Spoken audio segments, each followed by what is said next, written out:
Bienvenue sur le nouveau débat RGD. Bonsoir à toutes, bonsoir à tous. Est-ce que vous allez bien?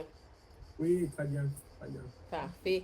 Bonsoir chers internautes qui nous regardez en direct sur notre page Facebook. Et ce soir, nous allons aborder une question qui concerne directement des milliers de Gabonais à travers le monde. Pourquoi les Gabonais de la diaspora ne pèsent-ils pas encore dans les décisions nationales? La diaspora gabonaise est nommée entrepreneur, présente dans de grandes institutions, dans les entreprises, même côté au 440, dans les universités, les réseaux économiques du monde entier. Elle possède des compétences, des capitaux, des réseaux et une véritable expérience internationale. Pourtant, une question demeure.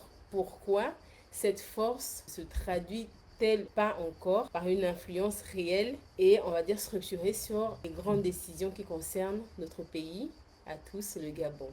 Ce soir, sur ce thème que nous allons débattre, j'ai l'honneur de recevoir pour ce débat un panel d'éminentes personnalités qui ont répondu présent et je vous remercie. Bonsoir madame, bonsoir monsieur. Bonsoir. Nous avons donc annoncé une participation de 4 éminents orateurs. Pour l'instant, nous n'en sommes que 2, mais comme dit la Bible, là où 2 ou 3 sont réunis, on peut déjà commencer à faire quelque chose. Et les autres nous rejoindront, s'ils le peuvent en tout cas, au cours de notre échange. Avant de commencer, je vais évidemment me présenter. Je suis Jasmine Madefo, membre très active du média RGD, président gabonais de la diaspora. Et je suis honorée d'être ce soir accompagnée par mon compatriote qui est monsieur Cédric Olivier Edzan Mbeng. Bonsoir Cédric. Bonsoir, Oui. monsieur René Faki, bonsoir Lucie Désir et bonsoir Jasmine. Bonsoir Cédric. Bonsoir Cédric. On va pouvoir échanger sur ce sujet que je pense sera très très très intéressant, tout sensible et on verra bien ce qu'on pourra produire comme travail ce soir. Et je vais peut-être laisser la parole à Cédric pour nous présenter très brièvement qu'est-ce que le RGD avant de pouvoir introduire donc nos éminents orateurs de ce soir. Alors, bonsoir. Donc, moi, c'est Cédric Olivier Ezandeng. Donc, je suis ingénieur en procédé industriel, chef de projet, mais également cofondateur du média RGD. Donc, c'est quoi le média RGD? C'est un jeune média qu'on a lancé avec des collaborateurs qui met en lumière les talents de la diaspora, qui accompagne les jeunes dans divers projets, des portraits qu'on met en lumière dans notre média, interviews comme ce qu'on est en train de faire aujourd'hui à live. Donc, c'est vraiment pour promouvoir les talents de la diaspora, mettre en lumière, même dans des projets de financement pour des gros projets, que j'invite vraiment tous les Gabonais de vraiment s'abonner à notre page. Comme on dit, honneur aux femmes. Bien. Madame Luce Désir Kenge. Bonsoir, Madame Kenge. Bonsoir ma chère, merci. Juriste et entrepreneur. Dites-moi Oui, plus. effectivement. Je suis juriste spécialisée en matière criminelle et en sciences criminelles, mais j'ai beaucoup d'ouverture aussi sur le droit privé et le droit des affaires. Je suis également entrepreneur dans l'import-export au niveau du Canada. Très bien. Et l'événementiel. Et je suis la fondatrice de l'Association des Gabonais du Québec et du Canada. Donc, j'ai été présidente de 2022 à 2026. Et donc, je suis membre active un peu de notre belle communauté gabonaise ici au Canada. Parfait. Et aujourd'hui, mon approche en tant que Gabonaise, j'ai quand même vécu dans plusieurs pays, notamment en Tunisie, en France et ici au Canada. Donc, j'aimerais apporter une petite contribution avec mes lunettes de nomade. C'est ce que je fais de sur moi. Merci. Monsieur René Nguema Faki, qui est ingénieur génie électrique. Bonsoir, monsieur Nguema. Bonsoir. Bonsoir, Jasmine. Alors, moi, je suis monsieur René Nguema Faki. On a eu une nouvelle dynamique dans le pays. C'est que je vais me présenter de façon complète. Moi, je suis fan de l'ITAM. Moi, les femmes et l'ITAM. Ok, très bien. Mon identité. On commence par là. Quand on est Gabonais, on se présente comme il faut. Allez-y. Mon père n'ayant pas épousé ma mère, donc je suis gabonais et fac d'habitant. Alors, 100%. Je suis établi dans la diaspora depuis 20 ans. Wow. Depuis 20 ans, j'ai fait mes études universitaires sanctionnées par un master en génie électrique, donc communément appelé électrotechnique. Ensuite, j'ai intégré le secteur privé, donc je travaille en France. Quand on fait le calcul, après 5 ans d'études, ça fait 15 ans que je travaille en France de façon continue. Voilà. Et ajouté à ça, je suis marié et père de 3 enfants. Bravo, donc, félicitations. Je suis établi dans la diaspora, installé convenablement, propriétaire. Et j'ai également investi au Gabon en étant ici et je fais des allées et venues. Et je tenais aussi à vous dire merci parce que ce média peut aussi jouer un rôle, c'est-à-dire de personnes privées qui contribuent aussi au développement du pays. Je vais m'arrêter là. Très belle présentation, vraiment très complète. Chers internautes, sentez-vous complètement concernés par ce moment. N'hésitez pas à partager vos avis, vos questions en commentaire.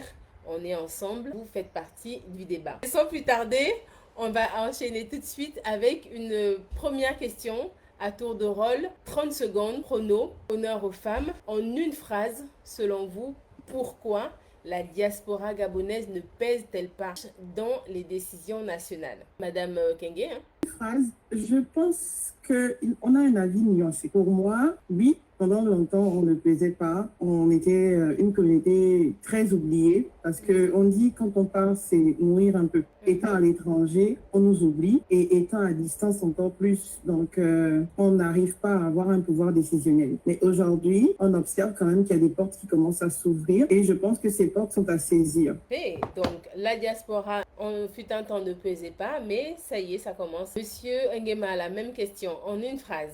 La diaspora ne pèse pas, à mon sens, ce n'est que mon sens, parce qu'il y a absence de pont. Quand je dis pont, c'est le lien direct. On commence à avoir des représentations de la diaspora, absence de garantie réelle et ne pèse pas parce qu'en fait, il faut aussi entourer ça de cadre juridique. Okay. Je vais en devenir un peu, je vais développer un peu plus. D'accord, un poids qui n'est simplement pas encore encadré. Moi, qui n'est pas un poids parce que ce n'est pas encadré.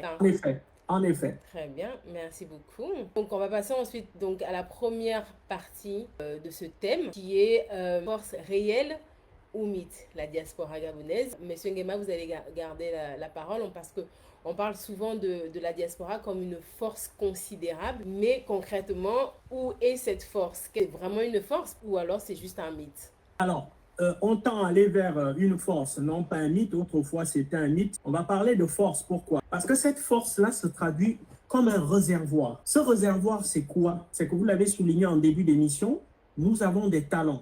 Nous avons une puissance qu'on n'arrive même pas à dimensionner. Qu'est-ce que j'entends par puissance? C'est-à-dire, au moment où le Gabon cherche des financements à l'extérieur, il y a des bailleurs de fonds, je ne vais pas les citer, on les connaît tous, les plus récurrents.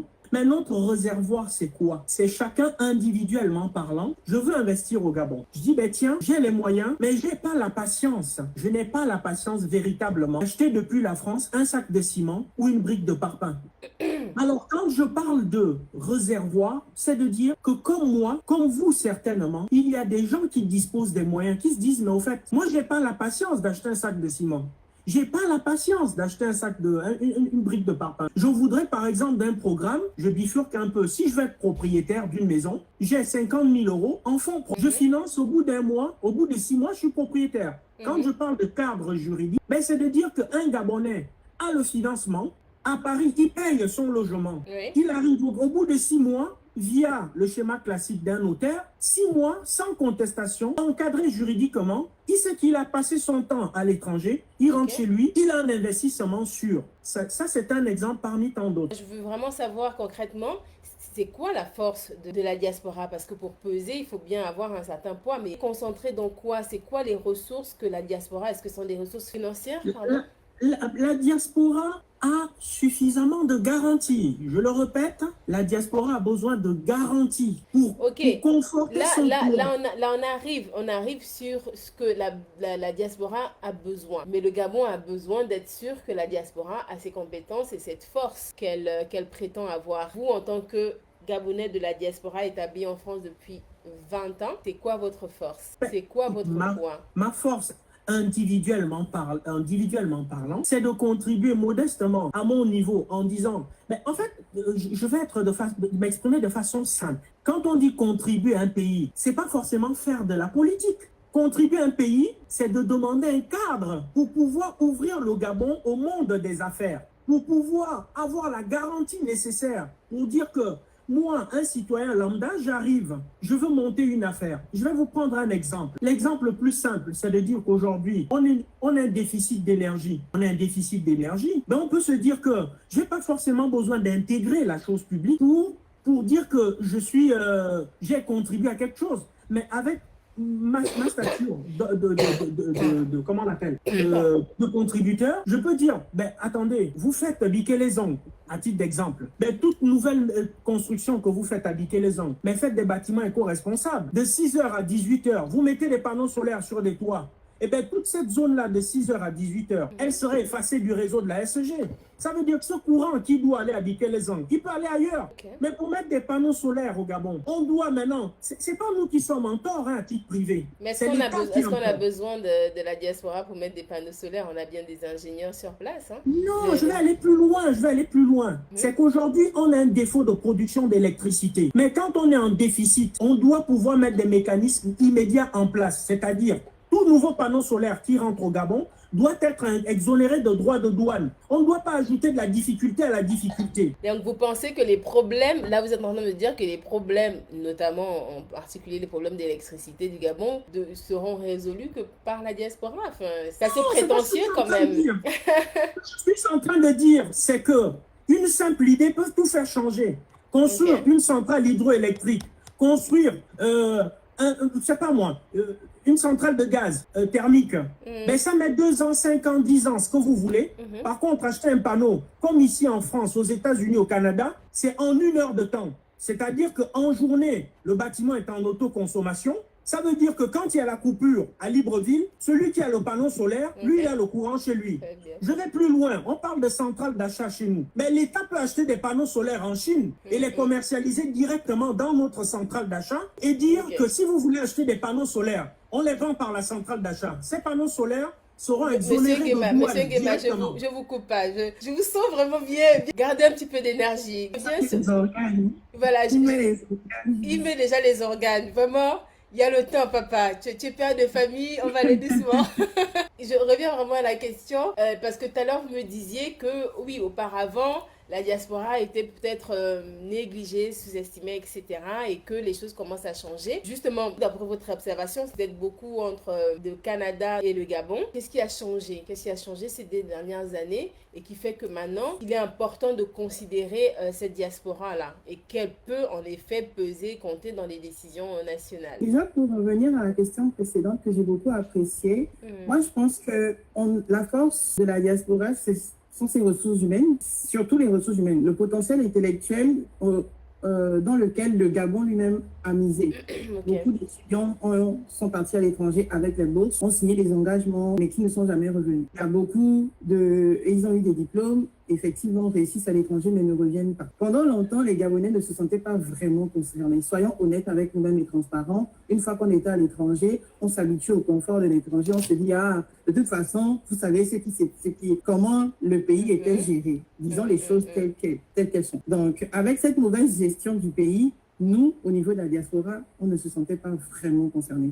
Aujourd'hui, on observe un réveil collectif. On était très individualisés. On était très centrés sur nous-mêmes, nos besoins au niveau de la diaspora. Qu'est-ce qu'on veut? Qu'est-ce qui nous arrangerait? On veut les passeports. C'est ça, souvent, nos revendications. Et de plus en plus, on observe une diaspora plus impliquée, qui se positionne, qui commence, que ce soit par des activistes politiques, qui s'impliquent par votre média, par exemple, au potentiel. On n'a pas du tout beaucoup d'argent. Je ne sais pas pour vous qui êtes à l'étranger ou pour les autres, mais on a déjà tellement de factures à gérer que je ne vois pas un Gabonais qui va peut-être...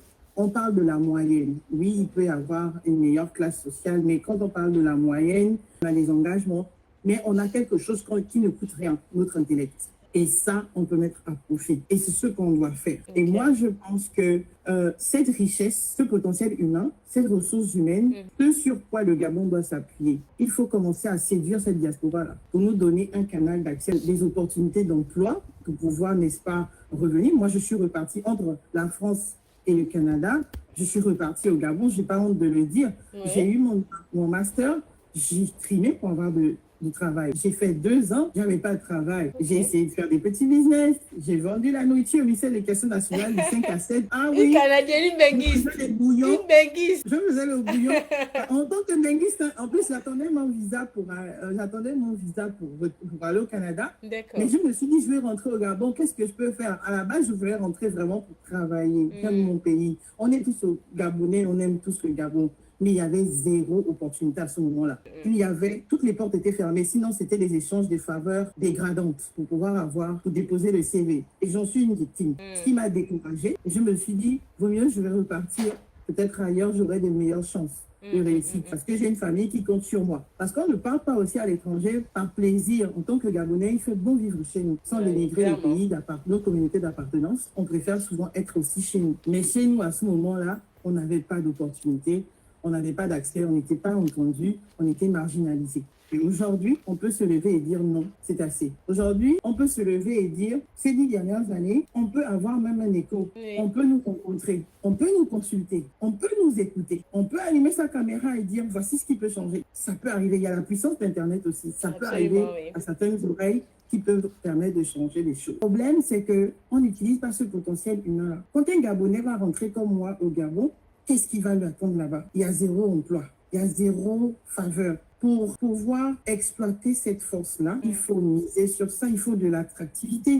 Moi, je suis entrepreneur. J'ai aimé ce que M. René disait tantôt. On parle d'entrepreneuriat. Je vous assure, vous n'imaginez pas le nombre de coûts de douane que je dois transpirer. Je ne fais pas de profit. À la base, j'ai créé ma petite PME. C'était pour aider mes compatriotes ici à envoyer les cadeaux, envoyer les affaires au pays et tout. Mais quand on envoie une voiture, quand on envoie des choses, bien qu'il y ait des avancées comme quoi les rapatriements, etc., les exonérations sur le rapatriement, mais je vous assure que ça reste toujours exorbitant. Ça ne facilite pas. On n'a pas d'accès au marché public. Étant à l'étranger, je pense que le véritable problème, ce n'est pas le même la diaspora ou l'État ou le pays, c'est la décentralisation, la digitalisation de l'administration publique. Si on arrive à faire les choses à distance, avant de prendre ton billet pour aller faire un concours, que tu sais peut-être que tu as 50% de chance de rater, et si on va faire ce concours à l'étranger, ça va te sauver des coûts. Si tu as le concours, tu vas rentrer. Il y a beaucoup de Gabonais qui veulent rentrer. En tant que présidente ici de l'association, j'ai échangé avec certaines compagnies au Gabon là-bas. Je présentais des CV de personnes, mais ces personnes-là, après, il n'y a pas de suite. Les gens ne veulent pas prendre le risque de rentrer. Ce qui fait que donc, ce potentiel est sous-exploité. C'est vraiment ce que je peux dire sans monopoliser la parole. Renchérir un peu par rapport aux différents échanges. Est-ce que la diaspora n'est pas, par exemple, peut-être trop politisée, ce qui fait en sorte qu'aujourd'hui, les autorités n'ont pas peut-être confiance aussi à cette diaspora-là? Bonne intervention et très bonne question. Et moi, je pourrais rajouter, est-ce qu'elle n'est pas aussi exigeante? Parce que ça parlait beaucoup de cadres. Donc, on est quand même dans une atmosphère de peur du risque. On a peur de prendre des risques. Donc, est-ce qu'en effet, on n'est pas politisé avec tout ce qui est activiste? Mais avant de répondre, on va peut-être laisser la parole à M. Nguema. J'aimerais juste rajouter quelque chose par rapport à ce que ma compatriote Luce du Québec a indiqué. Elle a précisé un point essentiel, la digitalisation. J'ai noté aussi l'engagement décennal et surtout, on se rejoint au final sur l'absence de garantie. Sur l'engagement décennal, je voudrais préciser quelque chose, à mon sens, qui a de l'importance. Parce que vous avez bouffé la bourse. Non, alors écoutez. J'ai été extrêmement honoré d'être boursier de mon pays. Okay. Et c'est une fierté pour moi d'aller étudier à l'étranger et de me dire un jour, je vais servir le pays. Mais je ne m'indiquais pas que j'allais servir le pays dans le secteur public. Je pouvais aussi servir mon pays dans le secteur privé. Alors, l'engagement décennal, quand on dit on a signé l'engagement décennal, en fait, moi, monsieur Lambda, ayant eu la bourse du gouvernement gabonais, c'est pas moi qui suis en tort. Quand on signe un engagement, c'est qu'en face, on me propose des propositions, on me fait des propositions d'emploi, et si je les refuse, là, je n'ai pas honoré à mon engagement décennal. C'est-à-dire que, suite à l'obtention de mes diplômes, je rentre chez moi, je m'inscris et je me dis, voici les opportunités. Là, oui, je devrais même rembourser. Mais on est tellement de Gabonais à l'étranger où il n'y a pas d'opportunité. On a tous signé l'engagement. À ce moment-là, je fais quoi? Je vais attendre 2 ans, 3 ans? Non, je me dis, une fois les diplômes obtenus, ben, je peux servir ailleurs. Et si les opportunités s'ouvrent, aucun problème. Bon, voilà ce que je voulais préciser. Rentrons dans la digitalisation, parce que beaucoup de gens font l'amalgame dans la digitalisation. Chez nous, le premier employeur, c'est l'État. C'est pas normal. Un pays comme le nôtre ne doit pas avoir le même effectif, un peu plus bas que celui de la Côte d'Ivoire. En termes de fonctionnaires, en termes de nombre de fonctionnaires, c'est pas normal. C'est-à-dire, une des grosses charges de l'État chez nous, c'est payer les salaires. On doit plutôt favoriser la création d'emplois, la création de richesses. Elle passe par quoi? Par la digitalisation. C'est quoi la digitalisation? Pour certains, parce que c'est une confusion. La personne qui veut ouvrir le courrier pour dire « on m'a adressé un courrier », ils sont 15 000 à ouvrir un courrier. Ma sœur Luce a dit les procédures à distance. Si on augmente, on multiplie les sites en ligne, le suivi de dossiers en ligne, je veux acheter un terrain, ma démarche elle est à tel niveau, ceci, cela, c'est ça la digitalisation. Je peux faire certains services sans être au Gabon. Et la taxe que je paye en ligne via ma carte bancaire, elle va directement aux impôts. C'est ce qu'on appelle la recette fiscale. C'est-à-dire, je peux la payer même sans être au Gabon. Je veux payer un terrain, on me dit, va payer la taxe au domaine. Je n'ai pas besoin d'aller payer le TAM aux impôts. Je paye en ligne. Là, cet argent va dans les taxes. Avançons un petit peu. Hein. Je vais avancer un tout petit peu, mais pour dire que les garanties dont on parle, c'est la lenteur administrative. Qui existe partout.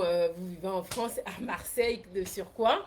Excusez-moi, mais... La lenteur administrative, c'est quoi? C'est qu'on a un tout petit peu avancé. Aujourd'hui, on arrive à faire certaines transactions avec Airtel Money, avec Mobicash. Mais on doit accélérer cela. C'est-à-dire que les gens qui sont payés à suivre les procédures, mais la digitalisation va remplacer. Et quelqu'un qui crée un site pour digitaliser, c'est potentiellement une entreprise de créer chez nous. C'est potentiellement un secteur privé qui croît.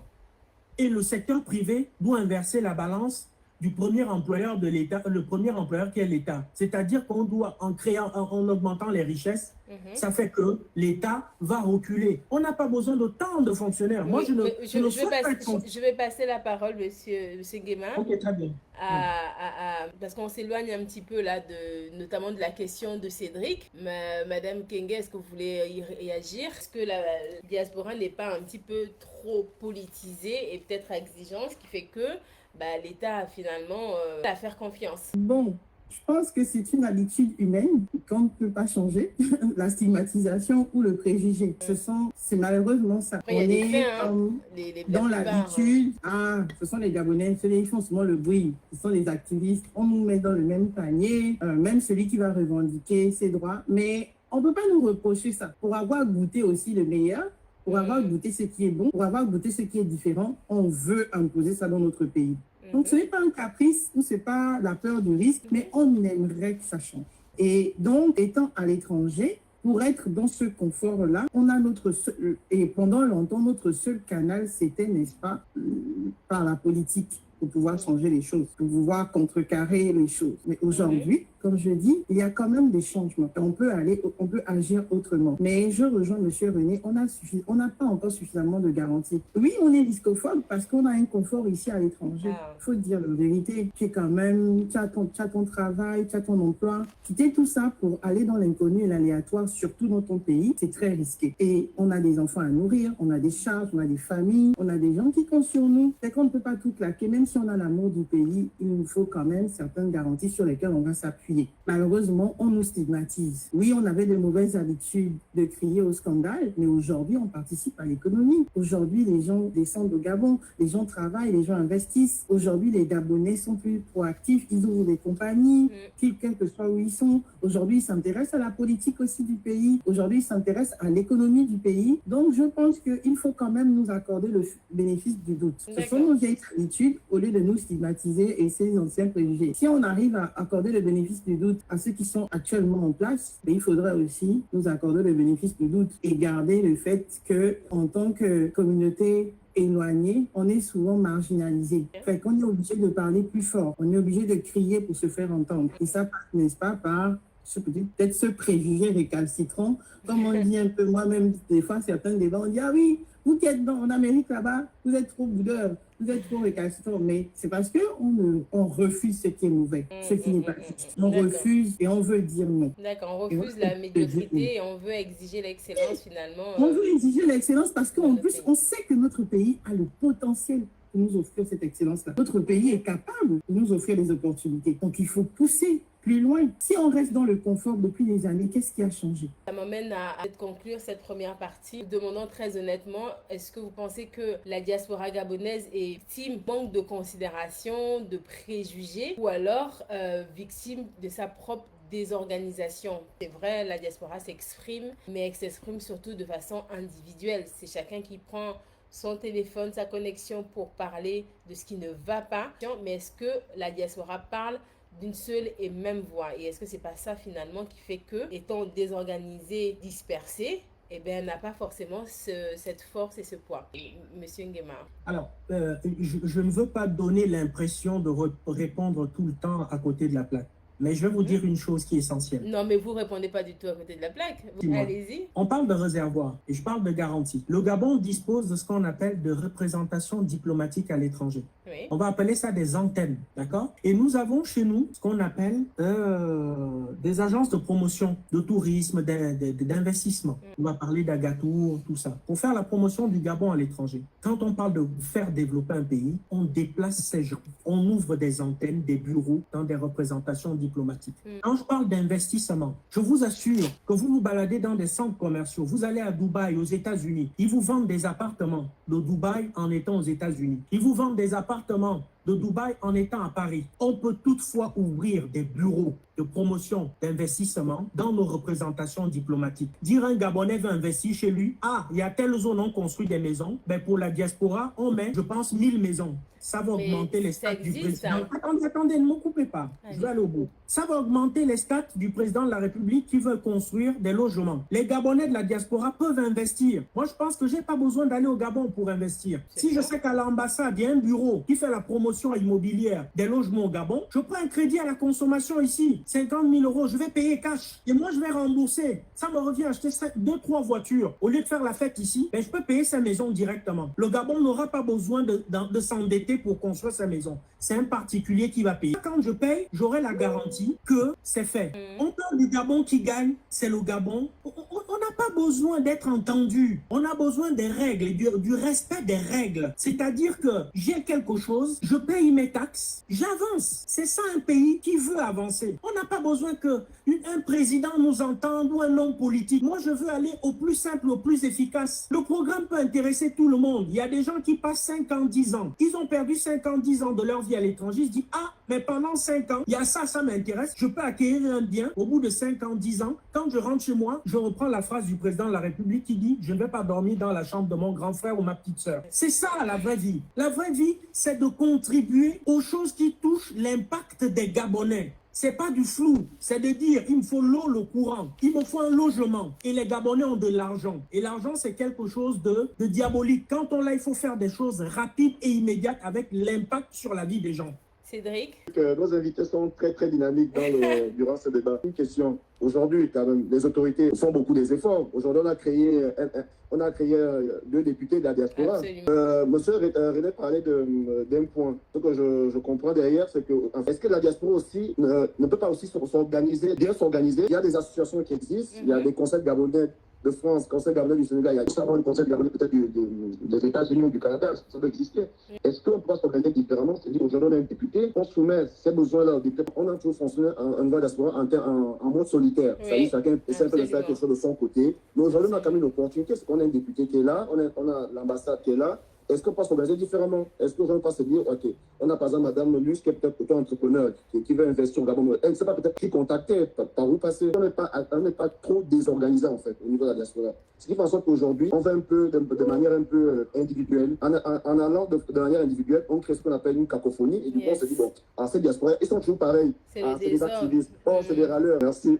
Merci beaucoup. Écoutez, si on reste encore dans la dynamique de regarder le député, on risque de frôler la limite du politique encore. Et la face, oui, on a tous la même vision, mais en général, chacun cherche son intérêt. Et il faut que nous, en tant que Gabonais, on commence à penser ensemble. Si on veut un vrai changement pour notre communauté à la diaspora, c'est pas que la France, la diaspora, c'est pas que le Canada. Là, il y a une seule diaspora avec toutes les communautés gabonaises vivant dans tous les différents pays. Mais à quel moment on se retrouve? Si ce n'est pas, par exemple, un débat comme ça où on a au moins différentes personnes et tout, il devrait avoir certains, la Chine, il devrait avoir quelqu'un qui est en Russie. Là, on sait qu'on est en train de tout ça. Monsieur Nguema, vous partagez l'avis de Mme Kyenge. Merci beaucoup, Mme Kyenge. Alors, oui, je partage effectivement ça, mais complètement, et je vais surenchérir en disant la chose suivante, c'est que le principe de l'horizontalité, c'est celui qui va fonctionner chez nous. La verticalité ne fonctionnera pas. Je peux le dire pourquoi. Parce qu'on n'a pas besoin, nous, citoyens lambda, d'un chef.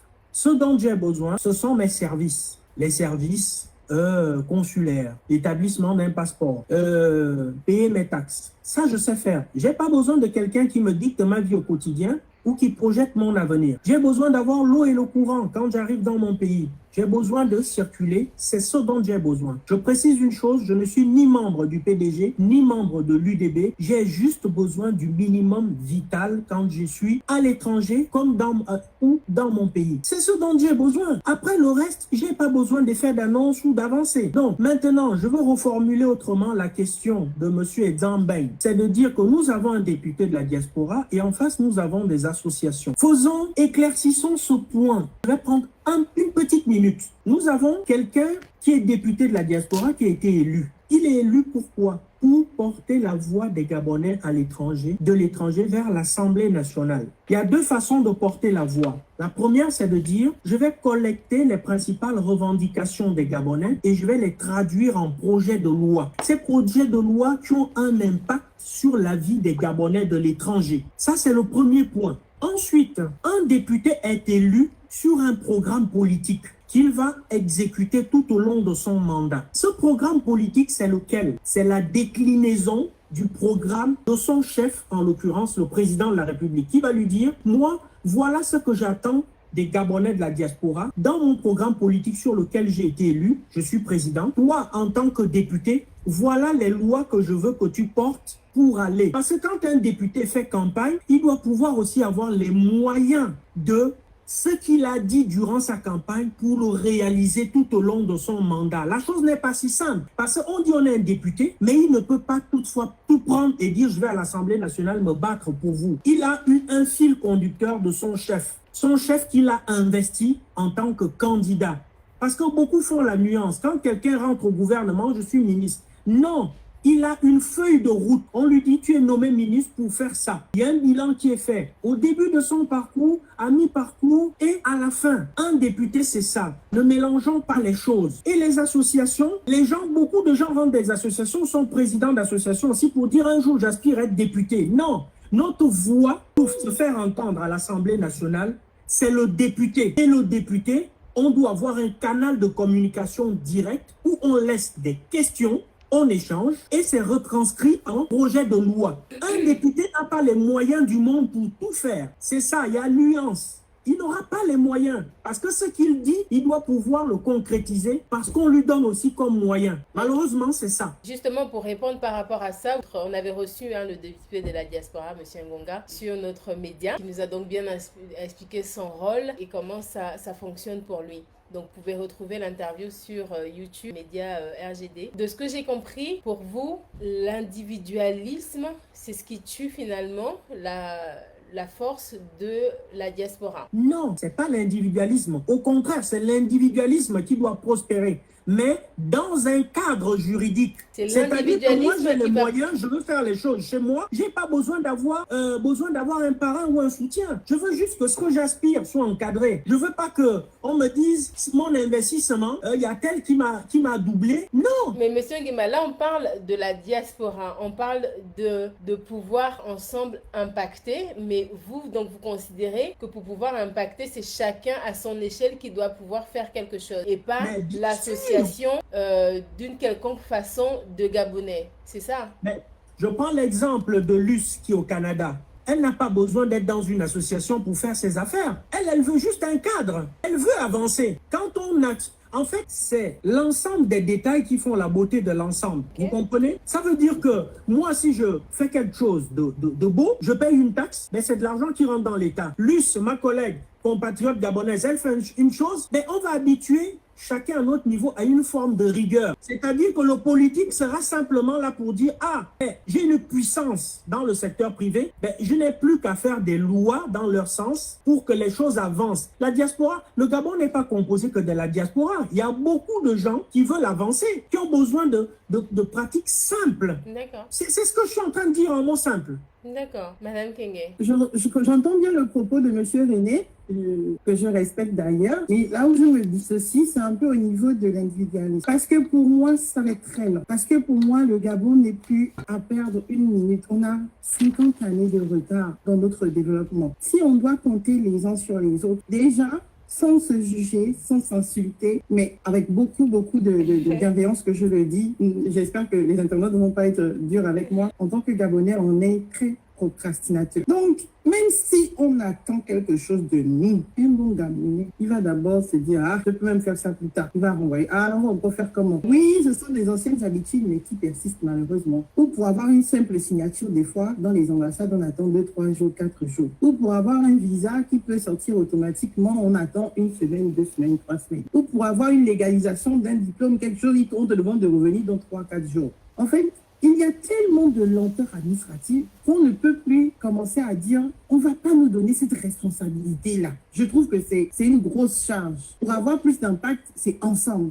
Un coup de poing donné avec un doigt et un avec les 5, ça n'a pas le même impact. Donc pour moi, je pense que malheureusement, ça passe par l'unité. Ça passe par le rassemblement. Et c'est la responsabilité du député qui a le devoir de défendre les intérêts du peuple. C'est à lui d'aller vers les associations. C'est pas l'inverse. Oui, il vient avec une feuille de route de son président, de son envoyé, quelle que soit mon appartenance politique. Une fois que je deviens parlementaire, je viens pour parler au nom du peuple. Je défends les intérêts du peuple. Et le peuple, c'est la circonscription dans laquelle je demeure. C'est moi qui dois aller à la conquête de cette circonscription. Comme je suis allé chercher les voix, c'est moi qui dois aller écouter quels sont vos besoins. Puisqu'il devient notre porte-parole, c'est lui qui a la responsabilité de nous défendre. Pourquoi nous donner cette charge de participer individuellement quand au contraire, on a quelqu'un qu'on a désigné pour ça? C'est à lui d'aller nous chercher les portes et nous accès, justement. C'est à lui de dire projet de loi, dématérialisation de l'administration publique par, n'est-ce pas, la digitalisation et l'accès facile, les opportunités d'emploi, l'accès au marché public, etc. Il va proposer ça. Ce sont nos besoins. Pourquoi moi, en tant que Gabonais, je vais me casser d'abord la tête? Disons-nous la vérité, j'ai beaucoup de problèmes. Parce que si on attend ça dans Gabonais, on ne va pas y arriver. On attend ça depuis, c'est pas dans notre habitude. Nous, on a quand même un pays qui nous a toujours pris en charge, et je le dis, et qui est capable de le faire. Est-ce que justement, parce que quand je vous entends parler, on est beaucoup dans... C'est l'État qui doit faire, c'est les policiers qui doivent... Mais quand c'est sa responsabilité, il faut qu'il le fasse. Mais ceux qui relèvent de nous, quand on veut construire sa maison, quand on veut construire justement quelque chose pour sa patrie, et en effet, l'État doit pouvoir mettre en place des structures. C'est ma responsabilité de réfléchir comment je veux construire. Absolument. C'est la responsabilité du Gabonais de réfléchir comment il va aller travailler, de réussir le concours qu'il veut, justement l'accès. C'est sa responsabilité de voyager. C'est sa responsabilité de proposer, de créer une entreprise. C'est la responsabilité du Gabonais, mais c'est la responsabilité de l'État de me créer le terrain favorable pour la réussite de cette entreprise. C'est la responsabilité de l'État. Donc, tant qu'il n'y aura pas ce terrain favorable... Si j'arrive à avoir tous les documents, au lieu de pouvoir être dans la corruption que si je connais tel, etc., où je vais réussir. Il y a des raisons. Il faut qu'on se départage. Ce que moi je dis, c'est que on ne va pas dire oui parce que c'est au nom de l'État que l'État, c'est la responsabilité de l'État. Ça fait partie de ses prérogatives et ça doit être fait. Quand ce sera fait, si on nous donne un moyen d'accès au marché public et que là, les Gabonais de la diaspora ne soumissionnent pas, là, on va dire que nous, on n'a pas... Ce n'est pas fait dans 5 ans, dans 10 ans, dans 15 ans. Et en fait, on n'agira jamais, on ne fera jamais. On n'a pas accès à l'argent du public. Comment on fait? Le petit argent... Il n'y a pas que l'argent du public, Madame Kenge, rassurez-moi, il n'y a pas que l'argent du public au Gabon. Mais comment on va faire? Justement, encore une fois, moi je ne suis que modératrice. Hein. Je veux simplement comprendre. Je veux simplement comprendre. C'est-à-dire qu'on a besoin que l'État mette en place. Si l'État ne prend pas sa responsabilité, si l'État ne nous donne pas l'électricité, ne nous donne pas l'eau, nous on ne quitte pas notre confort, mais on ne quitte pas notre truc. Mais en fait, l'État, ça fait 40 ans que l'État ne donne pas. Donc ça veut dire dans 40 ans, on sera encore là à tout temps demander à l'État. Et finalement, privée. L'action, justement, cette diaspora, vous avez dit au début qu'elle avait du potentiel. C'est une diaspora qui est instruite, travaille déjà dans des standards internationaux. Ce sont des ingénieurs, ce sont des docteurs, c'est des personnes qui réfléchissent, ce sont des entrepreneurs. Et en tant qu'entrepreneur, on est d'accord qu'il n'a pas besoin d'un hôpital. C'est risqué, mais est-ce que c'est impossible? Mais c'est risqué, ce ne sera pas stérile. L'État construit l'hôpital. Après, moi, en fait, le sentiment que j'ai, c'est que on est trop dans, de ce que vous me dites, qu'on est trop dans le repos et de ce que l'État doit faire avant. Non, je dis que les responsabilités sont partagées. Ok, et malheureusement, quand on fait la part, ça n'est pas égal, vu que moi, en tant qu'individu, donc sans parler de communauté de diaspora, j'ai 40% d'impact. L'État à 60%. Moi, je dis que si je suis une richesse pour mon pays, une ressource humaine essentielle pour mon pays, en tant que, comme on disait, médecin, si je suis enseignante, si l'État ne prend pas sa responsabilité de créer une école, de construire une école, comment je vais faire pour venir? Est-ce que je ne peux pas construire ma propre école privée? Il y a bien des écoles privées.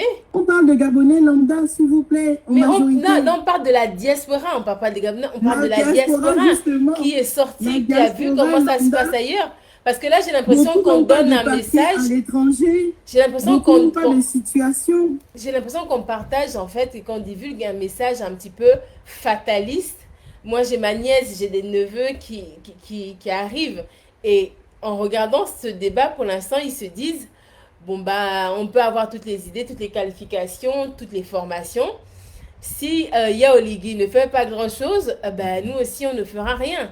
Est-ce que c'est vraiment ce message? Est-ce que c'est vraiment ce qu'on veut envoyer comme message à la génération? Peut-être que vous me prenez mon propos, mais c'est pas ce que je dis. Ce que je dis, c'est que intervenir, s'il vous plaît. Oui, je veux allez-y, terminez 30 secondes, Madame Kenge. Ok, 30 secondes. Alors, ce que je dis, c'est que mon propos, c'est que il faut pas déresponsabiliser, permettez-moi le mot, l'État. C'est son devoir d'offrir cela. Et malheureusement, ça a l'air qu'on crie sur lui. Mais c'est comme le devoir de l'aîné de la famille. Si on attend quelque chose de toi, fais d'abord la chose avant de me pointer du doigt. Avant de pointer du doigt, tout à l'heure, j'ai reconnu nos faiblesses, nos forces, etc. J'ai reconnu nos insuffisances les choses qu'il faut encore améliorer. Mais quand il faut être juste. Quand il s'agit des choses à améliorer au niveau de l'État, il faut le dire. Il faut que ça change. Si on a des opportunités, si on a des garanties, n'est-ce pas? Si l'État construit les écoles, si l'État permet... Moi, je parle de la majorité. Je ne parle pas d'une minorité qui est peut-être aisée, qui est capable de venir créer... Moi, je ne suis pas propriétaire ici au Canada. Je n'ai pas les moyens pour m'offrir... Vous êtes une grande entrepreneur dans l'import-export, voyons. Il n'y a pas d'argent. Non, c'est ça que je voulais seulement dire. Donc, je me mets dans la classe moyenne et je me dis... Moi, je n'ai pas l'opportunité j'aimerais bien, j'ai des rêves. Moi, mon but, c'est d'investir dans la sécurité routière. C'est quelque chose qui me tient à cœur au Gabon. C'est de pouvoir vraiment investir dedans. Et dans les violences faites aux femmes et les abus. Mais je n'ai pas la capacité financière. Si l'État m'octroie des garanties ou des opportunités en créant des centres, en créant des marchés publics, moi, c'est ma responsabilité de repartir au Gabon et de travailler. Parce que ma part est plus faible, en fait. Donc, on ne va pas me pointer du doigt sur le petit frère, sachant que c'est le grand frère qui doit m'offrir. Moi, je vous pointerai un petit peu du doigt par rapport à ça, mais je reviendrai, Monsieur Nguema. Je voudrais dire, il ne faudrait pas que ça soit un discours fataliste. Il ne faudrait pas que ça soit un fataliste. Parce que vous avez face à vous un Gabonais qui se bat tous les jours. Vous avez face à vous... Moi, je suis propriétaire en France. J'ai acheté en France. J'ai une villa. Je ne m'en cache pas. Mais j'ai cette maison par la force de mes bras, par le fait que je me lève tous les matins, par le fait que j'ai laissé mon pays et j'ai acheté une maison. J'ai fondé une famille. au Gabon, j'y vais régulièrement. Chaque 4 mois, je suis dans mon pays. Je ne suis pas déconnecté. Je suis plus connecté que quelqu'un qui travaille à Franceville, qui vient chaque 6 mois à Libreville. Je suis plus connecté avec mon pays. Et j'y vais, j'achète un sac de ciment, je tape mes parpaings, je construis. J'ai énormément investi au Gabon. Je ne me le cache pas, parce que je suis en mesure de le justifier par la force de mon travail. J'ai jamais été fonctionnaire au Gabon. J'ai jamais été. Et je n'aspire même pas. Je n'ai jamais déposé un dossier à la fonction publique. Ça ne m'intéresse pas. Parce que, en fait, aller travailler pour l'État, ça ne m'intéresse pas.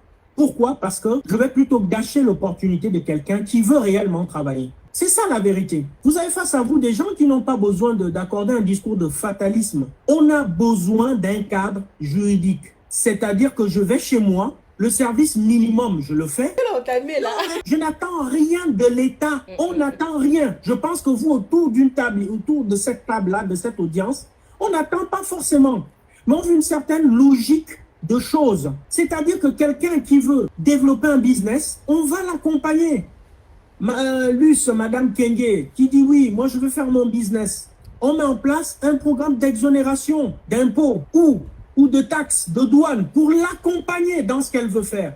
Mais quand elle fait rentrer de la marchandise au Gabon, elle fait ce qu'on appelle de la création de richesse. Quand je parle de panneaux solaires, je vais prendre cet exemple. Vous allez voir le mécanisme de création d'emplois. En quelques mots, la centrale d'achat, on vend de la bouffe, mais on peut aussi vendre des panneaux solaires. Ces panneaux solaires que l'État va acheter en Chine, un ménage va acheter à la centrale d'achat, l'État met en place une entreprise qui va installer ces panneaux solaires à domicile. Et ça veut dire que quand il y a des coupures, ces panneaux solaires prennent le relais. Ou quand il y a de l'énergie, ces ménages qui en sont équipés à bas coût parce que l'État aura acheté en amont, exonéré de taxes, ça fait que la SCG va moins produire de l'énergie pour ces ménages. Mais ces gens qui vont installer ces panneaux dans les ménages, ce sont des Gabonais qui vont être embauchés. Mais embauchés par qui? Des entreprises que la centrale d'achat peut dire, il n'y a que vous qui avez l'exclusivité. Mais ces entreprises qui vont être créées, ce sont des Gabonais. C'est des emplois qui vont être créés. Parce que sur le moment, il y a quoi? Il y a un déficit d'énergie. Parce que pour construire une centrale d'électricité, ça va mettre 5 ans, 10 ans. L'État va s'endetter pour le faire. Alors qu'un ménage pour 3 millions peut le faire. Est-ce que vous voyez? Ce sont des mécanismes comme ça. Un ménage qui a le gain, hein? 3 millions. Pardon? Un ménage qui est plutôt aisé quand même. Non, alors laissez-moi parler. Est-ce qu'un Gabonais lambda peut avoir... Laissez-moi parler, vous avez les villas et tout ça. Nous, non, c'est 3 millions, hein? Il n'y a pas que vous qui m'écoutez. Peut-être qu'il y a des internautes qui sont connectés. Quand vous faites un programme de construction, vous dites c'est 20 ou 30 millions. Dans ces 30 millions, je vais réserver 3 millions pour l'équipement de ce dispositif. J'achète un package. Moi, je fais un crédit à la consommation ici. On me dit toute nouvelle construction sera équipée. Les 45 000 euros que je vais mettre, je sais que j'ai une maison en autoconsommation de 6h à 18h. Je vais la payer sur 5 ans. Au lieu de faire la fête ici avec une voiture ou 2 voitures, je peux acheter cette maison. Et je sais que cet amortissement est ventilé sur 20 ans. Je vais gagner de l'argent. C'est des unités à la SCG que je ne vais pas payer. Je vais créer de l'emploi pour les Gabonais. Est-ce que vous voyez? Mais ça, je peux créer des antennes, des promotions d'investissement dans nos ambassades, des plus grandes représentations diplomatiques, c'est-à-dire en France, aux États-Unis, en Chine. C'est très simple à comprendre. Nous avons une liste électorale. On regarde la liste électorale, on dit quelles sont les représentations diplomatiques où il y a le plus de Gabonais. On va dire à Paris, aux États-Unis. On va créer des antennes de promotion d'investissement immobilier. Ces investissements immobiliers, les Gabonais vont se bousculer à la porte parce qu'ils en ont la capacité. Ce qui existe déjà, soit dit en passant, mais qui sont pas... Question simple, c'est digitalisé sur les sites des ambassades? Absolument, qui sont faits par des Gabonais de la diaspora. Non. Est-ce que c'est digitalisé? Est-ce que la promotion est faite sur le site de l'ambassade en disant voici les documents qu'il faut faire? Ce sont des actions individuelles, donc non, qui sont pas forcément rattachées. On parle du Gabon qui gagne, c'est-à-dire le Gabon où on ferme, on arrête les procédures, où il n'y a plus le fils à un tel. On dit voilà ce qui est mis à disposition. Et on ne veut pas de redondance. La redondance, c'est quoi? C'est de dire qu'un Gabonais, un programme. Non pas un Gabonais, 10 programmes immobiliers. C'est-à-dire que celui qui a déjà eu un programme, il faut qu'il justifie de 5 ans minimum à l'étranger. Parce que ce n'est pas tout le monde qui se dit de la diaspora. Il y a des gens qui viennent 6 mois en stage ici, ils se disent je suis de la diaspora. Non, on se dit que quelqu'un, il arrive, ça fait 10 ans qu'il est ici, il peut faire ça. Ça fait 5 ans qu'il est ici, il peut faire ça. C'est de ça dont je parle. Je passe la main. Madame Kenge, merci, Monsieur Nguema. Mais merci, je voulais juste réagir sur le fait qu'on revient au fait que qui vous crée justement l'opportunité, qui donne l'accès, il y a une concentration de pouvoir qu'il faut malheureusement accepter et dénoncer. Et c'est pour ça que si tu concentres le pouvoir, tes responsabilités. Si on décentralise le pouvoir, on nous donne certaines opportunités. L'énergie, moi je n'ai aucune spécificité dans mon matière, mais là je vais vraiment à l'aveugle. Mais on n'a qu'une, avec Veola et tout ça, on a la SCG. Combien de compagnies arrivent à prospérer au Gabon? Il y a des secteurs qui sont complètement fermés et qui pourraient normalement améliorer. Moi, j'ai un de mes oncles que je connais qui a créé une entreprise d'électricité et tout. Mais pour avoir des marchés à la SCG, mon Dieu, qu'il transpire. Pour avoir juste le marché en tant que sous-traitant, la création même, c'est facile. Mais pour avoir le marché, justement, si ce n'est pas le bouche à oreille, etc. Et même là, quand on sait que la SCG a encore tapé les procédures, les poursuites, etc. Non, mais soyons réalistes et soyons sincères. Si on dit oui, il faut que, j'entends ce que vous dites. On est géographiquement déjà éloigné. Si j'ai l'argent, on parle du Gabonais. Je parle toujours du Gabonais lambda. Moi, je ne vais pas aller sur ceux qui sont capables. Je parle du Gabonais lambda. Déjà, un billet d'avion, actuellement, c'est presque 4 000 $. Ou je ne sais pas combien, comme 3 000 €, 4 000 € chez vous. Et attendez, vous pensez qu'il va prendre ça? Moi, j'aimerais investir dans les zones rurales.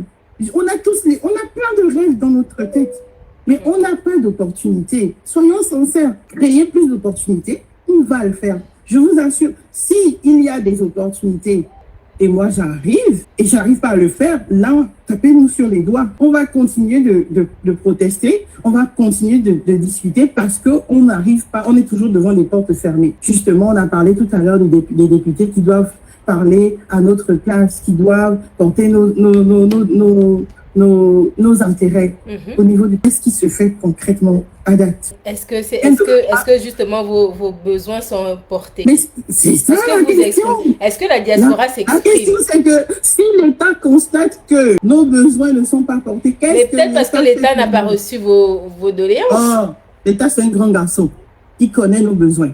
Est-ce que vous les avez exprimés clairement et de façon officielle? Puisque quand on exprime nos besoins, on est qualifié d'activiste. L'État connaît nos besoins depuis des années. Je souhaiterais intervenir. Je veux juste terminer mon propos. L'État connaît nos besoins depuis des années. On continue de demander cela. Oui, il y a des avancées. Moi, comme je le dis tout à l'heure depuis le début de mon propos, il y a des opportunités, il y a des portes qui commencent à s'ouvrir. Soulignons-les, c'est admirable. Merci de ces opportunités qui ont tant tardé, mais qu'aujourd'hui, enfin nous avons. Mais il y a encore du travail. Okay. Il y a encore des choses. Je ne vais pas m'arrêter pour dire oui, tu sais, tu as juste posé une branche pour me conforter. Fais-en plus. Fais-en plus. Parce que c'est ta responsabilité. En plus, tu as le pouvoir. Tu concentres le pouvoir, tu concentres les finances. Mais comment veux-tu que moi, je participe? Mon compatriote parlait justement de la création des panneaux solaires, etc. J'ai des Gabonais ici qui envoyaient des panneaux solaires, etc. Mais ça peine. Moi, je vends des groupes électrogènes au Gabon. Je vends depuis ici. Mais imaginez pour payer la douane, le groupe électrogène, lui seul, des fois, en occasion, il peut coûter dans les 300 000, mais la douane du groupe électrogène en question, vous savez combien ça coûte? Des fois 1 million, 2 millions. On va avancer un petit peu. Vous pensez que c'est facile? Je voudrais intervenir. On commence à me créer des exonérations et respecte ses engagements. On va avancer un petit peu dans le débat. On a bien pris le temps sur ce point et on a bien compris qu'en effet, l'État ne facilite pas les choses à la diaspora. La structure, le cadre juridique, les infrastructures, pour l'instant, selon vos avis, donc M. Nguema et Mme Kenge, l'État n'est pas encore au point. Et malheureusement, par rapport à ça, ça rend difficile l'action de la diaspora, ça rend difficile la capacité à la diaspora de véritablement peser dans les décisions nationales. On va vraiment avancer très sincèrement parce que on a pris du retard sur les points. Monsieur Nguema, je sais que vous êtes vraiment je voudrais juste, je me mords les doigts. Monsieur Nguema, je sais que vous n'allez pas prendre 30 secondes. Donc, non, avançons. Si, c'est vraiment 30 secondes. Regardez, je mets mon chrono, 30 secondes. Dis Siri, chrono. Timer. Okay. Allez, on va gagner du temps, justement. Je voudrais juste dire cela. C'est-à-dire que c'est l'État qui est encore sur le déficit de l'énergie. Et concrètement, tous les dispositifs qui peuvent soulager l'État en attendant le rétablissement de la normale, c'est-à-dire le rétablissement de la production électrique pour couvrir tous les besoins, on peut faire une mesure ponctuelle, c'est-à-dire exonérer des droits de douane les groupes électrogènes, les pompes immergées pour l'eau des ménages. Dire que, comme c'est l'État qui est en défaut, on peut exonérer les pompes immergées pour l'eau, les groupes électrogènes, les panneaux solaires. Monsieur Nguema, les 30 secondes. Oui, après je finis. Et pour compléter le développement d'un pays, le meilleur exemple pour la promotion, c'est Dubaï.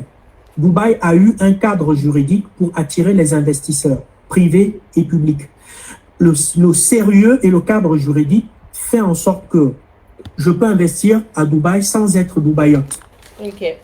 Il n'y a pas que les Gabonais qui doivent investir au Gabon, il y a aussi des étrangers qui peuvent investir. On a des tours, malheureusement, qui se construisent. Monsieur Nguema, je ne peux pas vous laisser continuer. Je m'arrête là, on continue. Vraiment désolé, on a bien compris que le cadre n'était pas, et ça empêchait évidemment l'action de la diaspora. Et si la diaspora ne peut pas agir, évidemment, elle ne peut pas peser dans les décisions nationales. Mais moi, ma question vraiment pour terminer, est-ce qu'on n'est pas trop, la diaspora gabonaise ne passe pas plus de temps à critiquer elle-même et à critiquer justement l'État et ce manque d'infrastructures plutôt que de concrètement construire. Et pour illustrer ça, je vais revenir sur l'exemple de Madame Guégué qui disait « Je suis enseignante, si l'école ne construit pas, l'État ne construit pas d'école, je ne peux pas enseigner. Mais on peut construire des écoles privées. » Elle a rebondi en disant que oui, je suis gabonaise lambda, je n'ai pas les moyens, mais on est une diaspora, encore une fois. On est un groupe, je crois qu'on est 39 000 Gabonais, si je me trompe, à l'étranger. C'est une vraie force, on est instruit, encore une fois, je dis on est instruit. On a des moyens financiers, il y a des suspendus comme M. Nguema qui ont des villas, qui ont vraiment des moyens financiers très forts.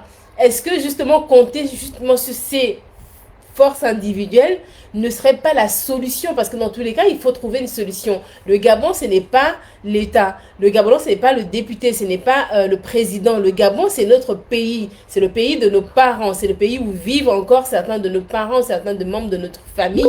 Et on a besoin que ce soit développé, on a besoin que ça avance. Est-ce qu'on ne peut pas, justement, pour peser, utiliser ces forces, s'associer et pouvoir construire, par exemple, les écoles que l'État ne peut pas construire? On ne peut pas... Dites-moi un petit peu à ce niveau-là, qu'est-ce que vous pensez de ça? Est-ce qu'on n'est pas trop dans la critique plutôt que dans l'action concrète? Alors, moi, je voudrais dire une chose. Parce qu'aujourd'hui, on dit suspendu. Mais je suis suspendu par ma tête, par le fait que je me lève. Peu importe la suspendu. Attendez. Je suis suspendu par le sérieux de mon travail.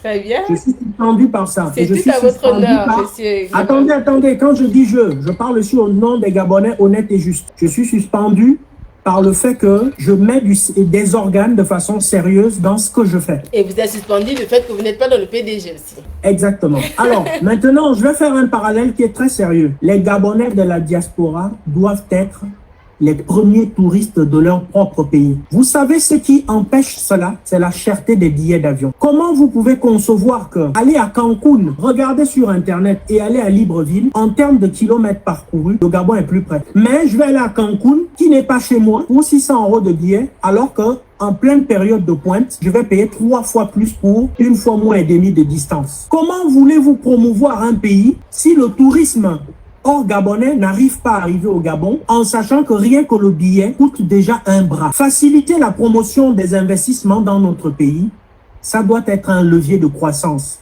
Baisser les prix des billets d'avion. C'est une revendication personnelle? C'est pas une revendication.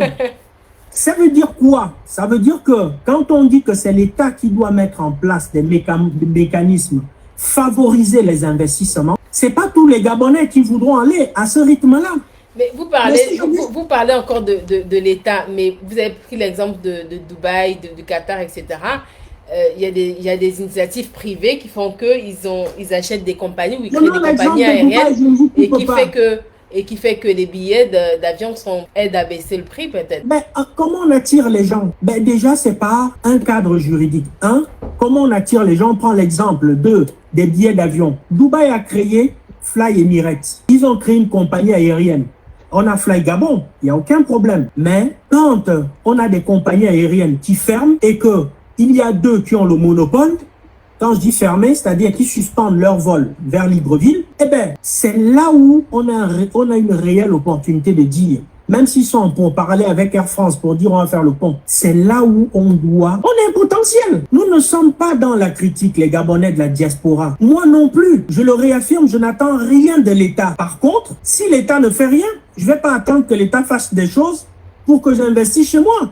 Je vais payer mon billet d'avion et je vais aller. Mais vous investissez pour construire votre villa. Est-ce que vous investissez pour construire le Gabon? Chère dame, je vous informe que je loge des Gabonais. J'ai des biens en location. Je loge des ménages gabonais. Mais pareil, c'est des loyers que vous percevez, donc c'est pour vous. Alors, quand je dis que je loge des ménages gabonais, ça veut simplement dire quoi? Ça veut dire que je participe à la vie de mon pays. Je n'y vis pas. C'est ça la réalité. Et je n'ai jamais géré un marché où on va dire ou ceci. Je travaille.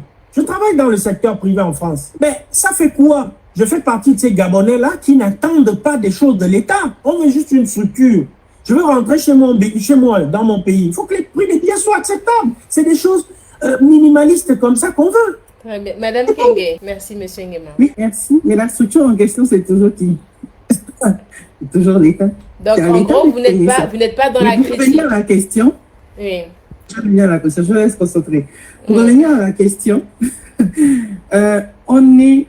malheureusement, on est liés. Pour moi, j'estime que je suis pas suffisamment capable d'apporter ce que je devrais apporter à mon pays. Et on a besoin d'aide. Et on est obligé de critiquer ce qui ne fonctionne pas. On salue également ce qui fonctionne aussi. La diaspora n'est pas seulement dans la critique, au contraire. Et c'est pour ça que je disais que, bon, maintenant, on a fini de se plaindre. Il n'y avait pas de députés, etc. Mais le problème, c'est qu'on n'est pas solidaire. Je vous l'ai dit tout à l'heure, on n'a aucune harmonisation, on n'aime pas le leadership, on est désolidarisé. Ce qui fait que le G10, je ne sais pas sans refaire la promotion, ils ont créé je sais qu'il y a des affaires qui passaient comme quoi il fallait se cotiser pour avoir des terrains, etc. Et qui font beaucoup d'actions, hein, honnêtement. Mais concrètement, est-ce que ça sort vraiment de terre après? Je ne sais pas. Il y a beaucoup d'opportunités, il y a beaucoup de bienveillance, il y a beaucoup d'ambition. Mais moi, je rejoins M. René sur ce point. Sans cadre juridique, sans encadrement, mais qui est censé encadrer? C'est notre pouvoir en place. Oui, okay. Notre soutien. Créez-nous des opportunités. Ben nous, on va devoir rentrer au pays. Il faut rentrer au pays. Moi, j'encourage cela. Mais moi, je vous assure, je tiens à mon confort actuellement. Je ne vais pas rentrer au Gabon. Je suis sincère. Je ne vais pas rentrer au Gabon sans confiance. J'ai des enfants, je dois payer, j'ai des charges, etc. Mais il faut que je vive. Mais même si est-ce que j'aurai un crédit, quand je vais aller soumissionner, c'est quelqu'un d'autre qui a le parent de tel ou qui a un grand nom, personne ne connaît, mais moi, on ne va pas me donner le marché. Tant que ça ne change pas, là, je vais continuer à critiquer. Je vais continuer à dénoncer. Et quand ça va changer, moi en tout cas, je suis très objective dans ma réflexion. Je faisais partie des personnes qu'on avait consultées pour certaines avancées. Et je donne mon expérience personnelle et je me suis sentie entendue. Dans l'un de mes rapports, j'ai écrit que je suis entrepreneur, export-export. Je n'arrive pas à avoir de clients, vraiment, hein, parce que les voitures sont de 3 ans, alors que tous mes clients n'ont pas suffisamment d'argent. Et le janvier qui a suivi, je pense que l'ancien Premier ministre a ramené à 10 ans. Et j'ai eu enfin des clients. Je me suis sentie entendue. Et j'ai progressé. Il y a des cadres qui émigrent ma compagnie au Gabon. Et je suis allée chercher des gens. Et j'ai commencé à me battre, etc. Fait quand l'État a pris sa responsabilité d'élargir, n'est-ce pas, ce problème que moi je rencontrais, ben j'ai pu commencer à contribuer. J'ai pu amener ma petite expérience. J'ai pu essayer de participer à l'économie gabonaise. Donc je ne critique pas parce que je veux juste critiquer. Oui, il y a beaucoup qui critiquent par plaisir ou par rancœur ou avec les organes, par émotion. Mais je pense que la richesse de la diaspora, c'est qu'on est quand même très instruit. Et on est instruit dans des pays de droit. On est instruit dans des pays qui offrent quand même une certaine équité, égalité. Et ce qui nous permet de pouvoir, n'est-ce pas, prétendre à pouvoir être plus perspicace, plus ambitieux dans ce que nous, on attend de l'État. Plus proactif, parce qu'on a goûté, comme je disais, on a vu, même en Tunisie ou ici, il y a des immeubles qui construisent en 6 mois, 1 an, c'est terminé. Il y a des opportunités d'emploi, etc. Et quand tu arrives au Gabon, tu voudrais que ça se passe. C'est pas parce que je n'ai pas les moyens que je n'ai pas le droit de critiquer, ou c'est pas parce que je suis à l'étranger. Ce qui est mauvais, c'est parce qu'on est marginalisé, il faut le dire. Et on est marginalisé outre nos défauts, comme on dit, le linge, ça se passe en famille. Nous, on a notre désordre, on ne s'entend pas, on est désolidarisé. Tout ça, ce sont nos problèmes au niveau de la diaspora, on se gère. Mais quand il s'agit de défendre nos idéaux, d'attendre un changement, je pense qu'on a tous la même voix. Et ça, il faut nous entendre. Donc, c'est pas parce qu'on est dans la critique, il faut arrêter qu'on nous stigmatise, on nous met des étiquettes comme des bagarreurs, mais je pense qu'on a beaucoup à apporter encore. Absolument. Et on a beaucoup à dire. Et c'est vraiment ce que moi, je peux rajouter sur ce point. Merci. Et pour peser, il faut créer une écoute. Mais généralement, on va plus écouter ceux qui sont sur place. Mais donc, rentrons.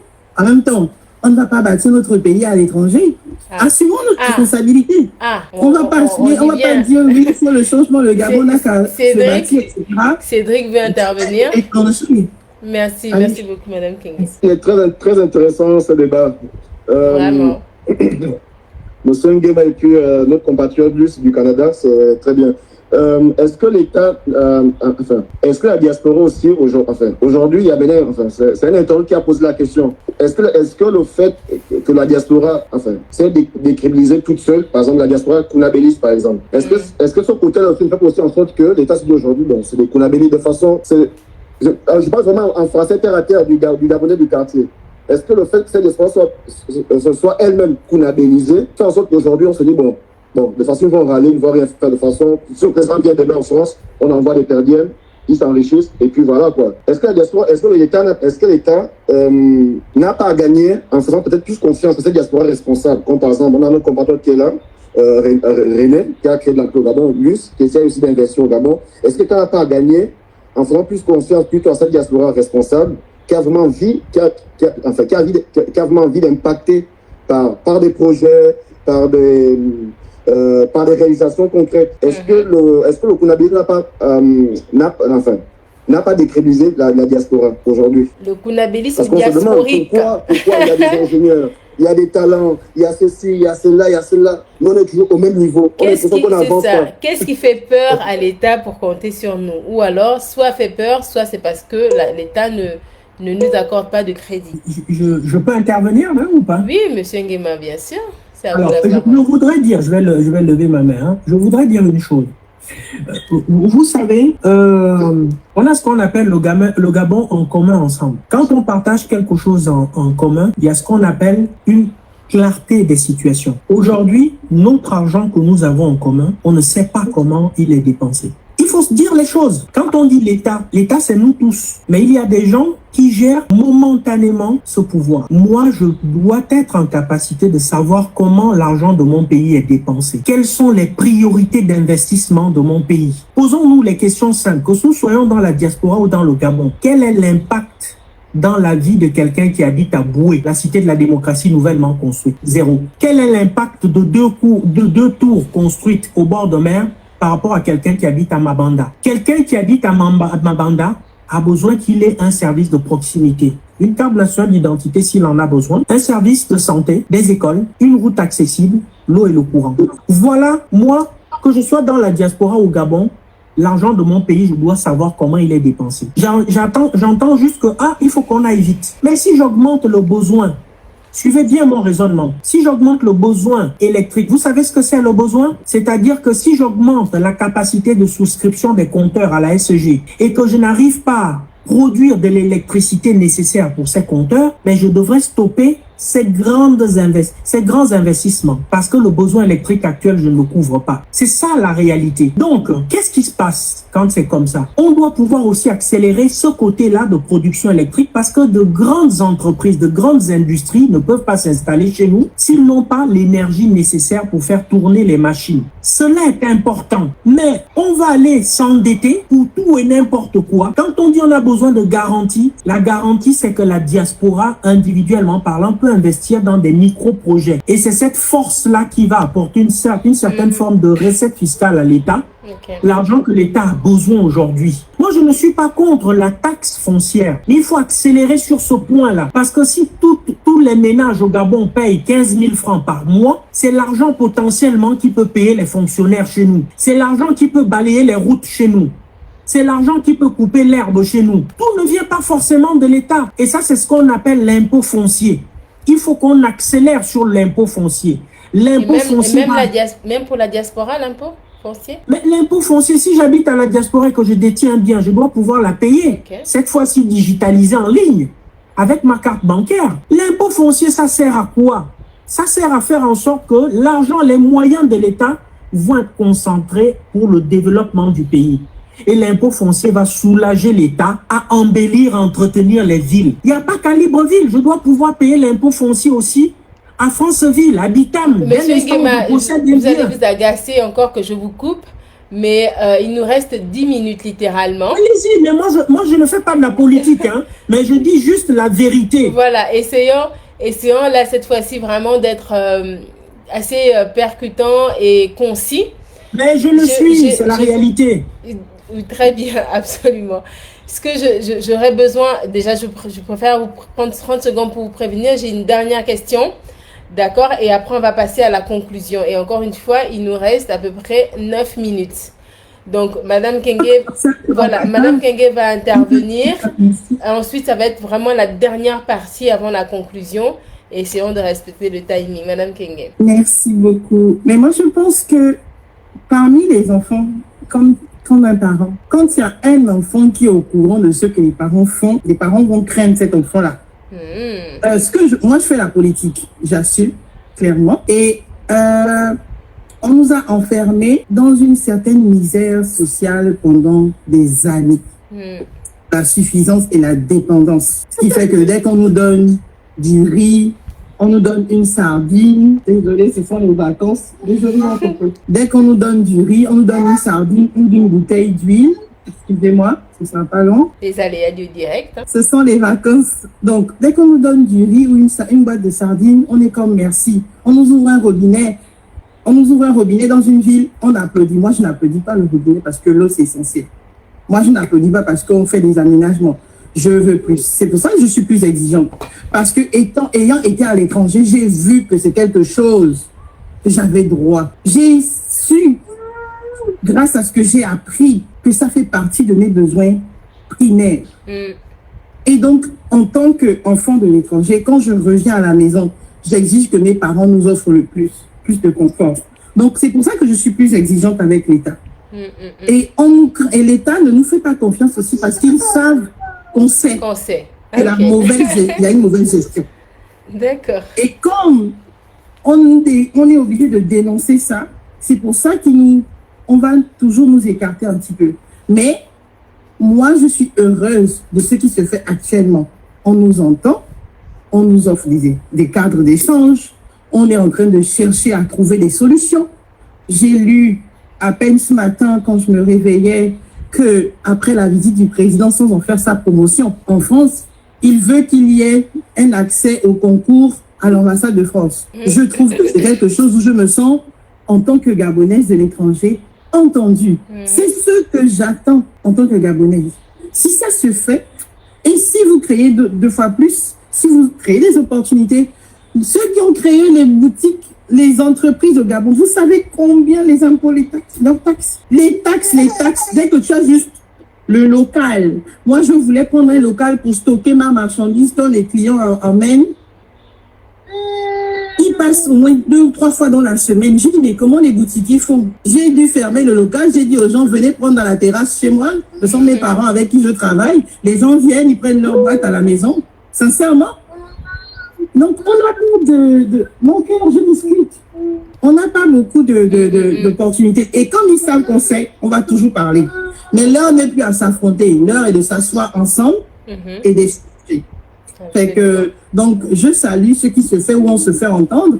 Et je serai encore plus exigeante parce que je sais qu'ils peuvent aller encore plus loin. Je sais qu'ils peuvent encore faire plus. Très, très bien.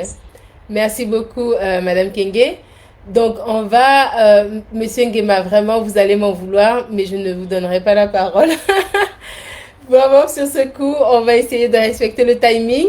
On a une petite séquence, oui ou non. D'accord? Ce sont des questions. Je vous pose des questions et vous répondez vraiment oui ou non.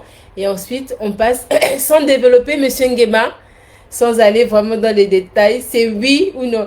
Voilà, c'est pas le jeu comme mes neveux, ils aiment bien jouer à ni oui ni non. Là, pour le coup, c'est l'inverse. On a le droit de dire oui ou de dire non. Et rien d'autre. D'accord? On commence par Monsieur Nguema. Est-ce que vous êtes prêt pour la séquence oui ou non? Oui, allez, on est parti. Ok. La diaspora gabonaise est-elle suffisamment organisée aujourd'hui? Non. Le Gabon écoute-t-il réellement sa diaspora? Non. Peut-on réussir au Gabon sans réseau? Non. L'État doit-il faire le premier pas? Absolument. Ok, c'est oui alors. La diaspora doit-elle investir même quand les conditions ne sont pas parfaites? Oui. Ok. Le Gabon a-t-il peur de sa diaspora? Oui. La diaspora a-t-elle peur de rentrer? Non. Si rien ne change, la diaspora actuelle sera-t-elle la dernière génération vraiment attachée au Gabon? Non. Très bien. Vous avez 30 secondes pour développer un petit peu ce point. Je dirais simplement que au niveau de notre pays, il faut que la digitalisation accélère. L'application des règles établies, le respect du vivre ensemble, bien indiquer que la politique n'est pas faite pour tout le monde, ne pas laisser croire aux Gabonais que la seule voie de réussite, c'est la voie de la politique. Le Gabon qui gagne, c'est le Gabon des affaires, le Gabon des investissements. Je préconise même qu'on diminue par 20 le nombre de concours. Cela va permettre au secteur privé de prospérer parce que c'est le privé qui apporte de l'argent au pays, non pas l'inverse. Nous devons réduire le nombre de concours, nous devons accélérer la digitalisation dans tous les secteurs. Parfait. Vous aurez 30 secondes pour conclure après. Hein. C'était juste développer juste le dernier point. Madame Kenge, à vous. La diaspora gabonaise est-elle suffisamment organisée aujourd'hui? Aujourd'hui, oui. Le Gabon écoute-t-il réellement sa diaspora? Oui. Peut-on réussir au Gabon sans réseau? Non. L'État doit-il faire le premier pas? Oui. Un grand oui. La diaspora doit-elle investir même quand les conditions ne sont pas favorables? Pardon? La diaspora doit-elle investir même quand les conditions ne sont pas parfaites? Non. Le Gabon a-t-il peur de sa diaspora? Oui. Est-ce que la diaspora a peur de rentrer? Oui. Très bien. Si rien ne change, donc si cette situation reste la même, la diaspora actuelle, donc on va dire nous, notre génération, est-ce que ce sera la dernière qui sera vraiment attachée au Gabon? Oui.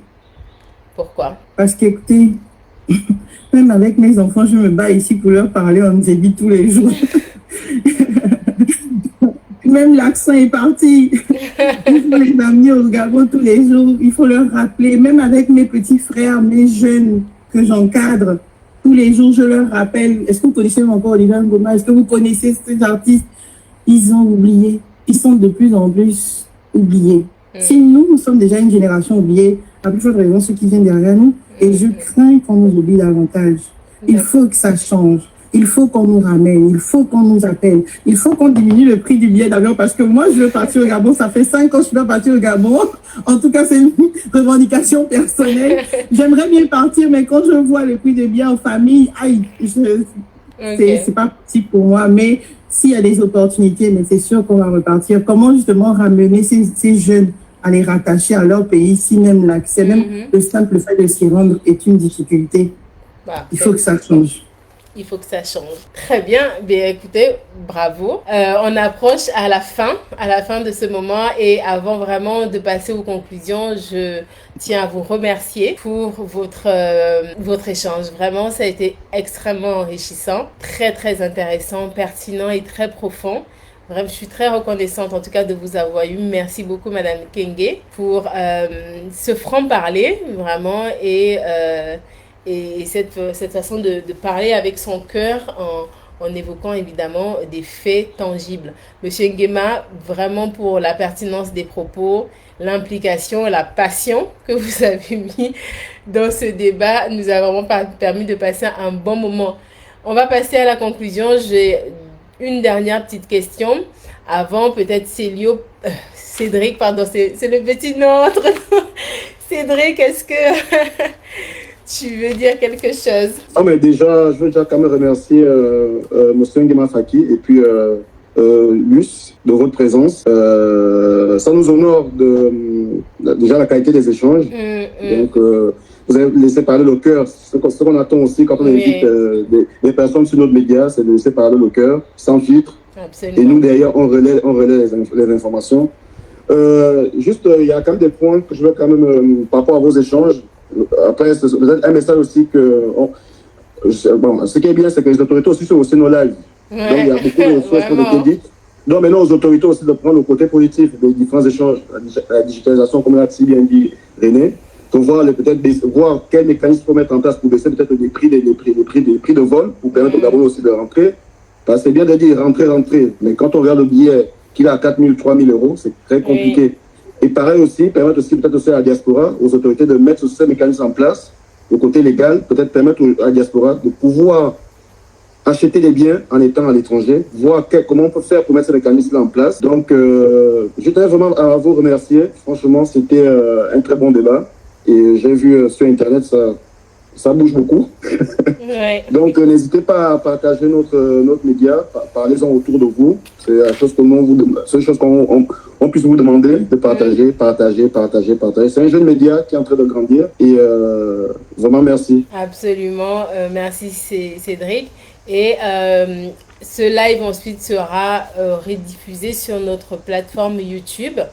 Donc, les internautes, vous pourriez continuer d'intervenir et ceux qui n'ont pas pu assister au live, simplement suivre le débat sur YouTube. Et il y aura également un article qui sera fait sur notre site internet pour résumer un petit peu notre échange.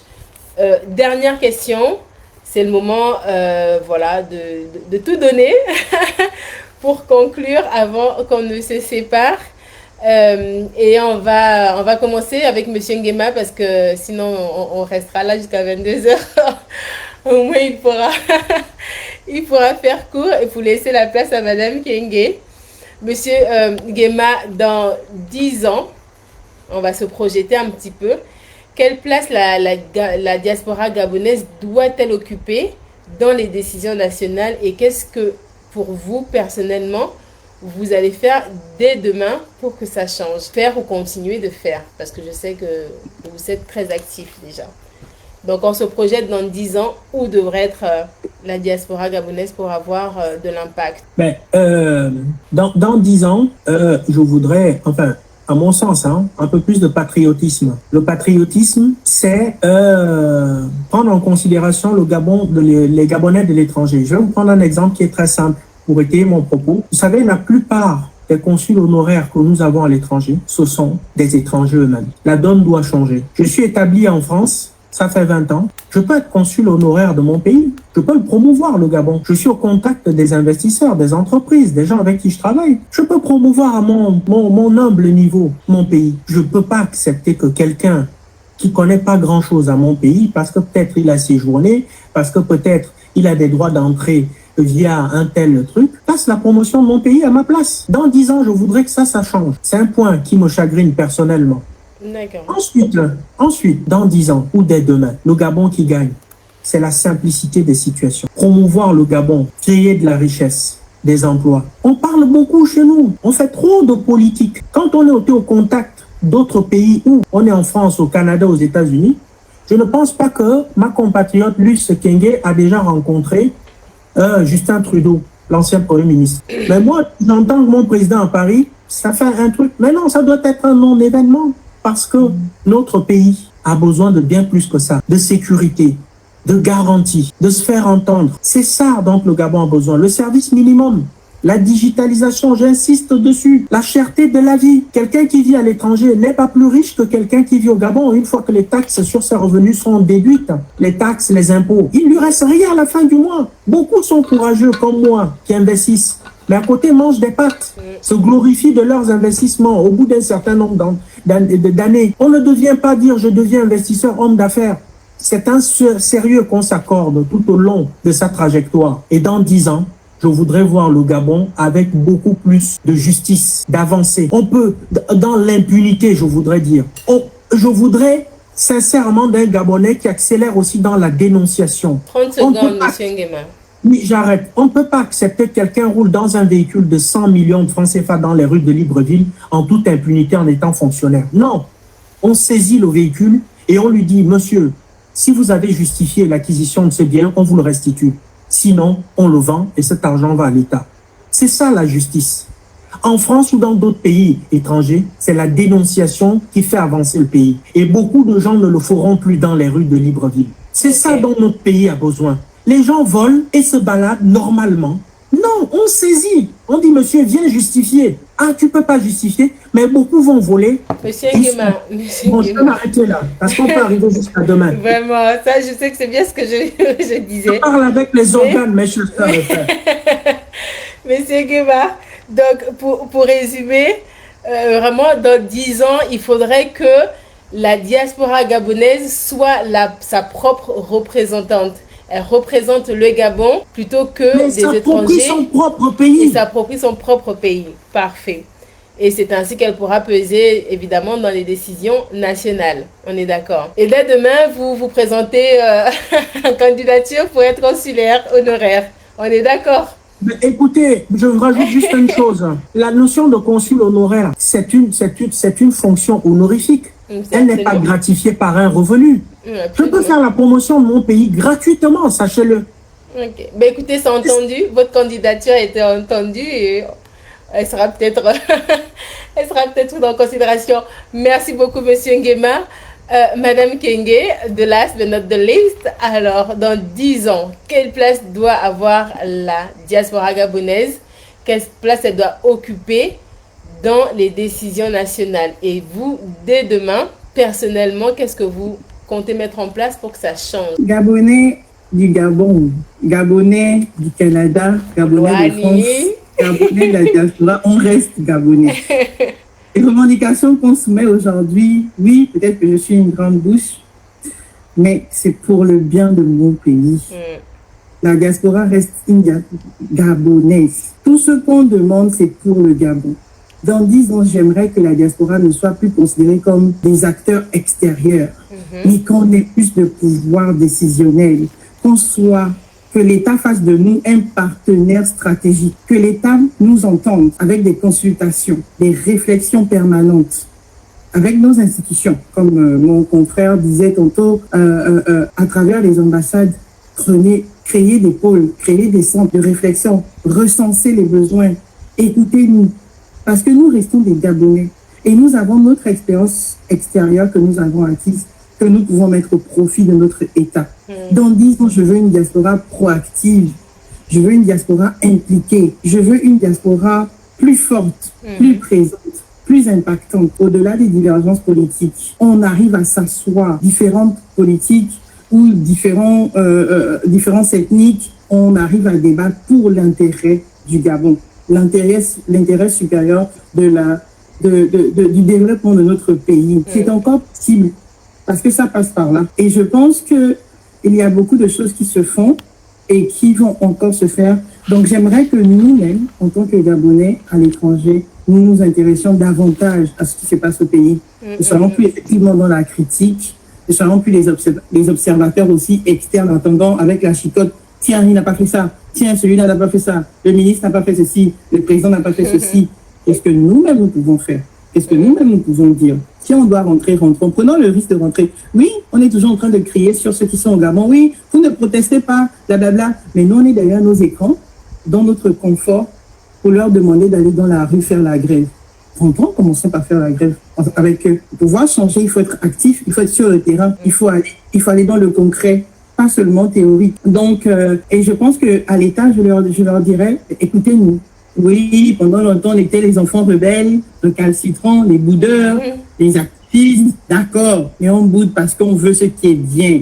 On boude parce qu'on veut se faire entendre. Écoutez-nous, consultez-nous, invitez-nous. Vous avez en plus l'argent pour pouvoir nous inviter. Aujourd'hui, on fait le live, c'est par Internet, non? Même si on ne voyage pas, ok, il n'y a pas d'argent, parce que j'espère que dans 10 ans, on aura Fly Gabon qui vient au Canada, et puis on nous dit, bon, on nous invite pour une consultation, allez, un voyage cadeau, en passant. On descend pour réfléchir, pour bâtir, pour construire. Donc, j'aimerais ça, qu'on nous écoute. j'aimerais ça qu'on nous entende. Enlevez-nous cette étiquette-là. Oui. Tout ce qu'on a demandé, c'est parce qu'on reste des Gabonais. Bien loin, mais on veut l'intérêt supérieur de notre pays. Absolument. Donc, mais nous aussi, à nous de prendre place et à nous de ne plus avoir peur parce qu'aujourd'hui, on arrive à quand même s'exprimer aisément et les choses changent. Ça change. Très bien. Mais écoutez, merci beaucoup. Encore une fois, je suis ravie de vous avoir accueilli pour ce moment d'échange et d'échange que j'ai qualifié tout à l'heure de très intéressant, très enrichissant. Je donnais peut-être la parole à Célio pour un mot de fin, en espérant qu'on reste en contact évidemment au travers de nos réseaux sociaux. Merci à toutes et à tous. Notre compatriote M. Nguema Faki avait beaucoup à dire.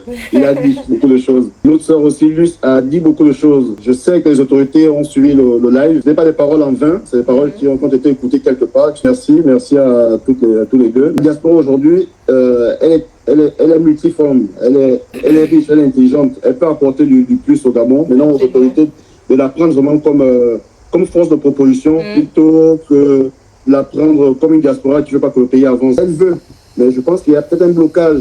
Peut-être que est-ce que les autorités sont peut-être, est-ce qu'ils ont peut-être peur de ces gens-là? C'est pas je vais partager notre média et liker, commenter.